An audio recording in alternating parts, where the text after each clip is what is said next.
혈당 스파이크는 비만의 원인이자 심혈관계에 치명적인 문제를 일으키는 무시무시한 녀석입니다. 우리가 혈당 스파이크를 없애려면요, 혈당 스파이크의 이 뾰족뾰족한 그래프를요 둥그렇고 완만하게 만드는 것이 중요합니다. 갑작스럽고 높은 혈당의 상승을 줄이고요, 혈당을 천천히 올리고 적절한 혈당 최고치를 찍고 내려와야 하는 것이죠. 이러한 혈당 스파이크를 만들려면 어떤 생활 습관을 가져야 되는지 지금부터 말씀을 드릴게요.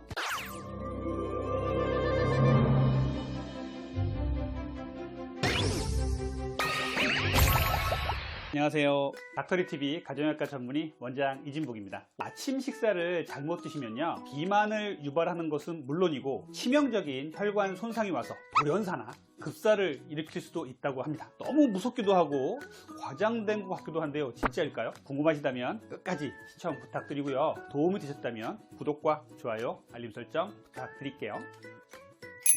여러분들 아침 식사를 어떻게 하고 계세요?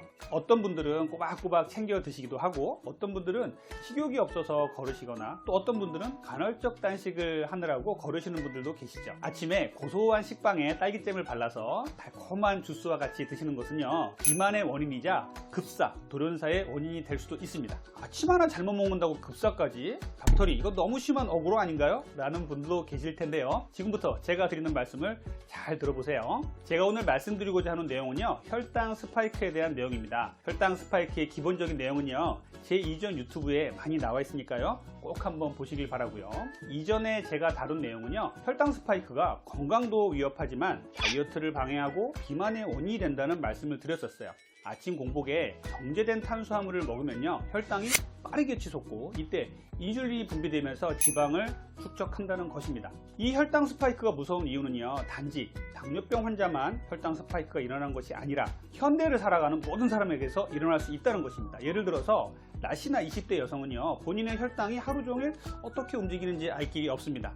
정상인의 혈당은 70에서 140 정도에서 정교하게 조절이 되는데요, 보통 젊은 분들은 그냥 젊으니까 혈당도 안정적이겠지 하고 생각하는 것이 대부분입니다. 제가 이런 분들께 24시간 혈당 측정기를 몸에 채워드리고요, 혈당을 모니터링 해보면요, 100이면 100, 너무 놀라서 문의를 해오는 경우가 많습니다. 아침에 케이크 하나, 콘프레이크 하나 먹었을 뿐인데요, 혈당이 200을 넘기는 것을 아주 쉽게 볼 수가 있어요. 이 혈당 스파이크가 특히 아침에 위험한 이유는요, 밤 사이에 공복을 거친 우리의 몸에 아침에 갑작스럽게 정제된 탄수화물을 먹게 되면요, 혈당 스파이크가 무섭게 올라갑니다. 꼭 아침 식사가 아니더라도 그날의 첫 음식을 먹는 그 시간에 정제된 탄수화물을 드신다면요, 그것은 혈당 스파이크를 일으키는 주범이 되겠습니다. 좋습니다. 그러면요, 혈당 스파이크가 다이어트를 망치고 비만을 유발한다는 것까지 이해하겠어요. 그런데 갑자기 돌연사 급사라니요, 정말 놀랍습니다. 결론적으로 말하면요, 혈당 스파이크가 심하게 생기는 사람, 그리고 자주 생기는 사람은요, 혈관의 내피세포가 손상이 되면서 혈관이 좁아져서 협심증, 심근경색, 뇌경색, 뇌출혈 등을 일으킬 수 있습니다. 잘 아시다시피 이런 질환들은요, 갑자기 실신하거나 심정지로 돌연사, 급사의 위험이 있는 무시무시한 병이죠. 이제부터 혈당 스파이크가 심혈관계에 미치는 영향에 대해서 살펴보겠습니다. 먼저 이탈리아에서 발표된 연구 결과 하나를 말씀을 드릴게요. 잘 알려진 대로 당뇨병 환자들은 심근경색 발병의 위험이 높습니다. 그러나 이 연구에서는요, 당뇨병이 아닌 식후 짧은 시간 동안만 혈당 변동에 이상이 있는 경우에도 심근경색 및 돌연사의 위험이 높은 것으로 확인이 되었습니다. 구체적으로는요, 혈당 스파이크를 재현한 환경에서 2주간 혈관세포를 노출한 결과 약 40%의 세포가 사멸하는 것으로 나타났습니다. 연구팀은요, 혈당 스파이크가 반복돼서 진행이 되면요, 보통 사람들에 비해서 치매에 걸릴 위험이 1.5배 높아지며 암세포의 증식을 촉진할 위험성도 있다라고 얘기를 했어요. 이외에도 많은 연구들에서 혈당 스파이크가 심한 사람, 그러니까 혈당 변동성이 심한 사람은요, 협심증, 심근경색, 뇌경색, 뇌출혈이 높아지는 것으로 밝혀지고 있습니다. 그러면 혈당 스파이크는 어떤 기전으로 혈관을 손상시키는 걸까요? 혈관은요, 산소, 영양분, 호르몬 등을 공급해주는 젖줄이죠. 일본 도쿄 의과대학 내과 요시오 야자키 교수는요, 원활한 혈액순환을 위해서는요, 혈관의 수축과 이완이 적절해야 하는데요, 이때 가장 중요한 작용을 하는 것이 바로 혈관의 내피세포다라고 얘기를 했습니다. 혈관의 내피세포의 중요성에 대해서 말한 거죠. 혈당 스파이크는 바로 이 혈관의 내피세포를 손상을 시킵니다. 혈당 스파이크가 혈관 내피세포에 상처를 입히고 염증을 만든다는 것이죠. 혈관 염증이 나타나면 혈관벽이 국소적으로 두꺼워지는 양상을 보입니다. 두꺼워진 혈관벽 때문에 혈관벽 자체가 점점점 좁아지고 두꺼워지고 딱딱해져서 죽상경화증을 일으키게 됩니다. 잘 아시다시피 죽상경화증은 심혈관계 질환을 일으키는 주범이에요.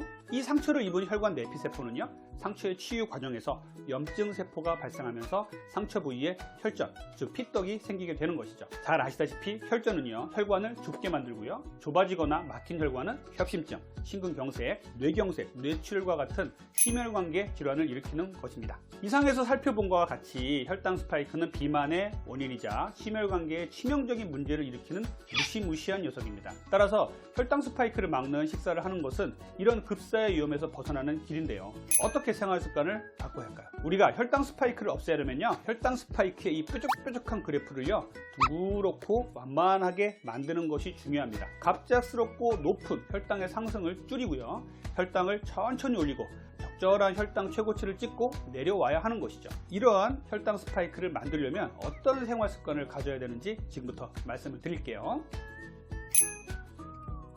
닥터리가 말씀드리는 혈당 스파이크 줄이는 5가지 방법에 대해서 말씀을 드리겠습니다. 첫 번째는요, 정제 탄수화물을 줄이자는 것이에요. 정제 탄수화물이란 통곡류가 아닌 탄수화물로 쌀이나 밀 등을 잘 갈아서 만든 음식이죠. 이 잘 갈아서 만든 정제된 탄수화물은요, 바로 혈당 스파이크를 일으키는 문제가 되는 것입니다. 통곡류와는 다르게 이 정제된 탄수화물은요, 갈면서 섬유질이 다 파괴가 됩니다. 이 섬유질은요, 식사 시 포도당을 천천히 올리게 하는 역할을 하는데, 이 섬유질이 파괴되다 보니까 혈중의 포도당이 급격히 올라가게 되는 거예요. 급격히 올라간 포도당은요, 급격하게 인슐린 분비를 유도를 하고, 이렇게 분비된 인슐린은요, 우리 몸에 체지방을 차곡차곡 쌓이게 합니다. 정제된 탄수화물은요, 혈당을 급격하게 올려서 혈당 스파이크를 만드는 주범이에요.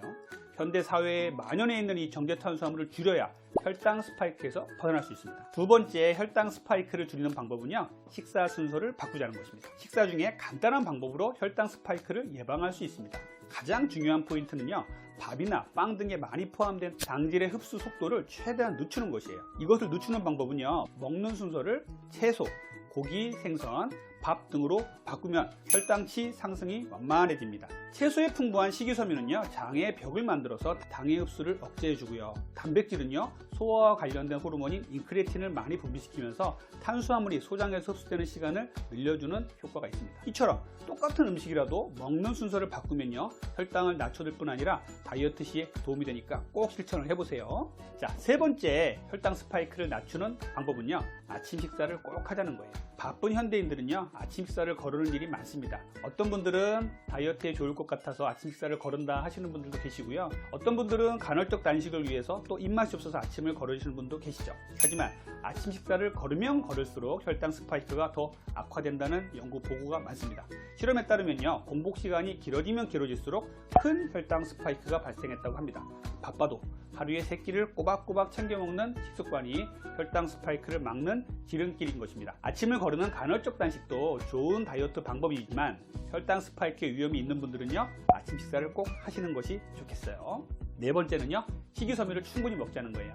식이섬유는요, 당이 흡수되는 속도가 느려지도록 하는 역할을 합니다. 식이섬유가 풍부한 채소와 해조류 섭취는요, 혈당 수치를 낮추는 데 큰 도움을 줍니다. 점성이 있거나 수용성 섬유소가 풍부한 식품은요, 식후 혈당을 감소시켜서 혈당 지수를 낮춘다고 합니다. 앞에서도 말씀드렸지만 식사할 때는요, 샐러드나 나물 등 채소를 먼저 먹는 것이 상당히 중요하죠. 식이섬유 덕분에 탄수화물이나 지방의 분해 흡수가 완만해져서 혈당치 상승을 지연시킬 수 있는 것이죠. 식이섬유의 장점은요, 혈당치의 급상승을 억제합니다. 그리고 식사 시간도 길어지고요, 식사 외에 다른 것을 덜 찾게 되는 이런 장점이 있죠. 자, 다섯 번째 마지막으로 제가 혈당 스파이크를 막는 방법을 알려드린다면요, 식후 걷기 운동이에요. 식후의 가벼운 산책만으로도 인슐린 저항성을 막을 수 있습니다. 운동을 얼마나 센 강도로 했는가가 보다 중요한 것은요, 깨어있는 동안 얼마나 움직였냐는 것이죠. 식후 걷기는요, 혈당 스파이크를 막고 인슐린 저항성을 개선시켜주는 역할로 다이어트에 매우 좋은 운동입니다. 제가 실제로 24시간 혈당 측정기를 제 몸에 부착하고요,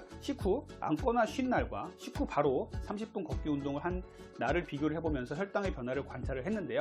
식후 걷기를 안 한 날 160 이상 혈당이 체크되던 같은 정제된 탄수화물이 식후 걷기를 한 날은요, 혈당이 140에서 더 오르지 않고 바로 떨어지는 이러한 시험을 했어요. 식후 바로 걷기를 시작하는 것이 중요합니다. 배가 아플까봐 걱정돼서 걷기를 주저하시는 분들이 계신데요. 천천히 어슬렁어슬렁 걸으시면 돼요. 그리고 또 배가 안 아프시면 약간 속도를 올려서 속보로 걸으시면 더 좋겠죠. 저녁 식후에는 꼭 걸으시는 게 좋아요. 저녁에 혈당 스파이크가 가장 많이 일어나기 때문이고요. 또 천천히 걷기 시작해서 30분 이상 1시간까지 걸으시면 참 좋겠습니다. 이상 오늘은요, 혈당 스파이크가 얼마나 무서운지에 대해서 다시 한번 알아보고 해결하는 방법도 알아봤습니다. 혈당 스파이크는요, 다이어트를 망치고 비만을 일으킵니다. 이런 혈당 스파이크를 적게 하는 생활 습관과 식습관을 가진다면 다이어트도 잘 되고 비만도 예방할 수 있습니다. 그리고 장기적으로는요, 심근경색, 뇌졸중을 예방해서 돌연사, 급사를 막아내는 좋은 생활 습관이 될 것입니다. 지금까지 여러분들의 건강한 다이어트를 항상 원하는